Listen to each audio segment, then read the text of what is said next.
How many of you get your best ideas, the real great ones, when you're at work? Let's see a show of hands. Great ideas when you're at work, the real ahas. Look around. This is the response I always get. In fact, I've asked that question for 3 years. One guy raised his hand. But he was sitting next to his boss, so. Second question, what's the room in your house you get the best ideas in? It's the bathroom, right? Now, why is that? Just think, what's the first thing you do when you go to the bathroom? The first, please. Boom, you lock the door, right? Nobody bothers you. I mean, how many got a fax in your bathroom? Not yet. But you know what's coming? You're going to flush the bowl. There's going to be a message for you, right? More fiber, please.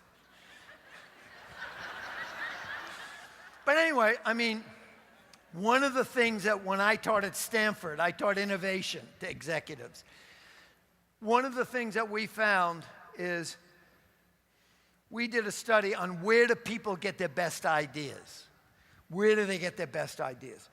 Where do you get your best ideas from? You know where you get them?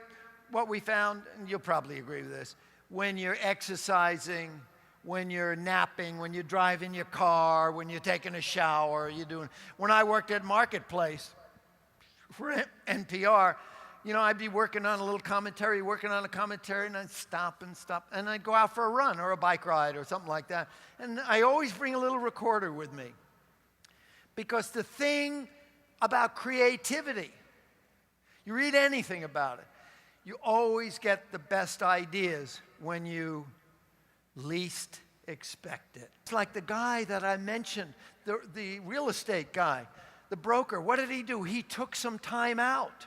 Fortune magazine did a study of executives, all kinds of industries. And what we found is that over 2/3 of them took a half an hour a day of thinking time when they stepped back from the game. The head of KPMG, one of the biggest consulting companies in the world, said, if you're always on the front line, you're working, you're writing this stuff, you're answering this, you're doing that, you're not doing your job. You're not doing your job as a leader. He said, because all you're doing is responding, remember that word again, reacting to what's coming at you, and you're never going to have a new idea that way. So you have to be able to step back and take a look at a bigger picture. The big thing today is never out of touch, right? Isn't that right? I'm never out of touch, man. I got my stuff under my pillow anytime you want me, 24/7. Well, the thing is, when you're never out of touch, you are out of touch with one of the most important things is your own creativity, your own thoughts, your own feeling. All you're doing is responding. President of Federated Stores, Macy's, Bloomingdale's, a couple of other major stores, said every day he would drive home from work, drive to work, radio off, beeper off, cell phone off, everything off. And he said, I always got my best ideas there. When do you get your best ideas?